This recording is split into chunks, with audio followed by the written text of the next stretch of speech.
Three to the power x সমান two to the power minus x হলে 2.4 তার whole to the পাওয়ার এক্সের মান কত? তাহলে আমি এটাকে three to the power x সমান two to the power minus x লিখলাম। তাহলে আমরা জানি a to the power minus m সমান কত? 1/, এ টু দি পাওয়ার এম। তাহলে আমি লিখতে পারি three to the power x সমান 1/2 টু দি পাওয়ার এক্স।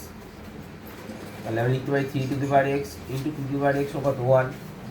এবারে আমরা শিখেছি a to the power m into b to the power m, মানে a b whole to the power কত? এম। তাহলে পয়েন্ট আমি কি লিখতে পারি? সিক্স টু দি পাওয়ার কত? এক্স কত? 1। এবার আমরা জানি a to the power zero সমান কত? 1। জানি না? তাহলে six two the power x সমান লিখতে পারি সিক্স টু দি পাওয়ার কত? 0। অতএব এক্স সমান কত? 0। এক্স সমান যদি 0 হয় অতএব 2.4 হোল টু দি পাওয়ার 0 মানে কত? 1।